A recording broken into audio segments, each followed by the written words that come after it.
Hello everyone. Today we are going to talk about a drama film called The Boy in the Striped Pajamas from 2008. Enjoy your viewing. Bruno lives in Berlin with his parents and sister Gretel. While he was having fun with the boys, an important reception is being prepared at his house because his father Ralph has been promoted. But this means that the whole family will have to move to another part of the country. When Bruno comes home, his sister is already aware of the upcoming changes. She and her parents break the news to Bruno. He doesn't want to leave his home because he likes it here and has friends. But he realizes that his father is a soldier and must follow orders, especially now that the war is in full swing. In the evening, many important people in uniform gather at their house. They greet Ralph as he enters the living room. Ralph's parents are also there. His mother is not so happy about his promotion. Ralph asks his mother not to express her opinions because it might have a negative impact on the whole family. Finally, all his things are packed, and Bruno says goodbye to his beloved home and friends and sets off on his journey. He is brought to a large brick and slightly creepy house in the woods, which stands behind a high fence. Soldiers with dogs are on duty outside the house. Bruno is not happy about this place, but he promises to get used to it. The window in his room overlooks the forest, and in the distance Bruno can see several buildings behind the fence. The boy thinks it is a farm where people grow vegetables, but for some reason all the farmers wear striped pajamas, and Bruno cannot understand this. Bruno tries to learn more about these people from his mother, but she does not immediately understand what her son is talking about. When she looks out the window in her son's room, she tells him that strange people live there, and it is better not to go there. Bruno has seen children there and wants to make new friends. Due to various prohibitions, Bruno has to spend all his days at home. He is not allowed to go to the backyard, and in his room he can only play checkers with himself. When the whole family is having lunch, Ralph announces that the children no longer need to attend school and has hired a tutor for them. Bruno doesn't mind, because he has never studied at home in the afternoon before. He is lying under a tree and realizes that one of the branches could be used to build a nice swing. Bruno goes to ask his father's driver, Lieutenant Kotler, for help. Bruno's 12-year-old sister likes him very much. Kotler calls Pavel, who peels potatoes, maintains the grounds, and does other dirty work, over to him. He tells him to give the boy a tire. The lieutenant's treatment of Pavel alarms Bruno. Pavel gives Bruno the tire, which they use to build a swing set. As the boy swings on it, he sees smoke rising from the farm. He stands on the tire to see what is happening, but falls and breaks his knee. Pavel comes to the rescue. He takes Bruno to the house and then treats and bandages his wound. They start talking, and Pavel tells him that he used to be a doctor and had a lot of experience. Bruno is surprised because he does not understand why the doctor changed his job and got hired to peel potatoes at his father's farm. When his mother finds out that Pavel helped Bruno, she is overcome with emotion and decides to thank him for his help. Finally, the tutor arrives. He talks to Bruno and finds out that Bruno only reads adventure books. He gives the boy a propaganda book on modern history. The children of a German officer must receive an appropriate education, and the tutor was hired for this purpose. However, Bruno quickly realizes that such books are not to his liking. Bruno notices that the passage in the backyard is open and decides to escape. There is a window in the barn that the boy can easily get through. He ran through the woods, then across the stream, and ended up at a fence with barbed wire. Behind the fence was a boy in striped pajamas with a number on his chest. The boy met his new friend. His name was Shmuel. Bruno asked Shmuel about the place where he lives, but Shmuel doesn't know much about it.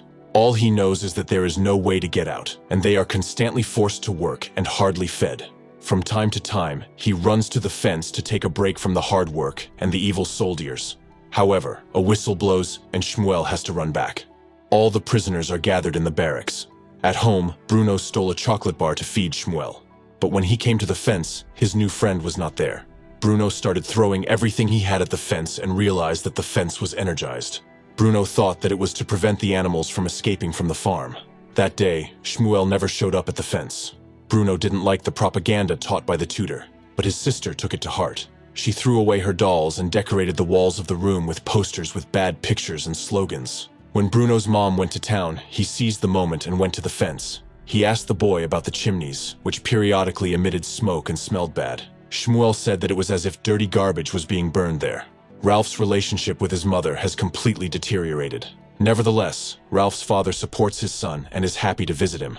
Meanwhile, the tutor explains to Bruno that some people are real evil, and that they are the ones the German people are fighting against. Bruno finds it hard to believe, but if an adult says so, it must be true. He again stole food from the kitchen to feed Shmuel and took a ball to play with him. But the boy refused to do so. He is afraid that the camp guards will notice them. Bruno's mother had just returned from another trip and smelled the smell coming from the camp's chimneys. Lieutenant Kotler carelessly said a certain phrase, and Elsa realized that prisoners are burned in this camp. The woman was very angry and attacked her husband, but he explained to her that this was a secret project that no one should know about. He learned from Elsa that the driver had told her about the crematorium. Lieutenant Kotler came to visit with Ralph's father, and they had a dinner at their house, to which Lieutenant Kotler was invited. During the conversation, it came to light that at the beginning of the war, his father had fled the country because he did not share the views of the country's leaders. Kotler realized that his career would be ruined after this news. He became angry and took it out on Pavel, who accidentally knocked over his wine glass. Kotler dragged him into the next room and severely beat him. Pavel was never seen in that house again. Bruno cried for a long time after this sight. His sister tried to calm him down. She told him that certain people are evil and must be destroyed. However, the boy could not believe it, because the people he knew did not look like villains. Ralph's house is about to be visited by important guests. A gala reception is being prepared, and Shmuel is brought in to clean the glasses. He and Bruno started a conversation, and then he treated his friend to cookies. Kotler entered the room and noticed Shmuel eating the cookies. Kotler accused him of stealing, but the boy said that Bruno had given him the cookies and that they were friends. When the angry Kotler asked Bruno about it, he was scared and said that he did not know the boy. The lieutenant promised to punish the thief severely. Bruno was sad for a long time because of what he had done, but then he watched a movie that Ralph showed to his important guests, and he felt better. The movie showed the camp where Shmuel lived. All these people in the movie were happy, and they had enough time to relax, go to the library and other places. The children were playing and laughing a lot. At this point, Bruno started to be proud of his father, because he was keeping order and safety in this camp. Lieutenant Kotler was sent to the front because he kept silent about his father's story. After that, life in the orphanage for Gretel became boring and joyless. Bruno continued to run to the camp fence, hoping to see Shmuel. He wanted to apologize to his friend and explain that he was afraid of Kotler, so he lied. One day, Shmuel was there. His face had not yet healed from the beatings. Bruno apologized, and they made up. On the same day, Ralph received sad news. There was a bombing and his mother was killed. Despite the fact that she was against the regime of the time, flowers were brought to the coffin with a card from the board. This was the last straw for Elsa. She and Ralph had been fighting for a long time and decided that it would be better for the children to live with their aunt, away from this place. Gretel is ready to go with pleasure, but Bruno doesn't want to lose his friend. But there is nothing he can do. He has to go. Bruno runs to tell Shmuel the news, and he shares his news because his father has disappeared. Bruno promises his friend to help with the search. He wants to dig under the fence to get into the camp, and Shmuel promises to bring him some clothes so that no one will notice Bruno. On the day of his departure, Bruno prepares a sandwich for his friend, takes a shovel, and runs to the fence. However, the sandwich falls out of his pants on the way. The boys are building a trench. Bruno changes his clothes and crawls into Shmuel's room. In the camp, he realizes that everything is far from what was shown in his father's movie. The boys can't find Shmuel's father, so they go to the barracks to look there. Suddenly, however, the guards take everyone in the barracks and take them to another building. Shmuel and Bruno find themselves in the crowd. Elsa, meanwhile, is looking for her son with all her might. They run into the shed through which he used to climb the fence and see a sandwich. Elsa realizes that the boy has run away. She asks her husband for help.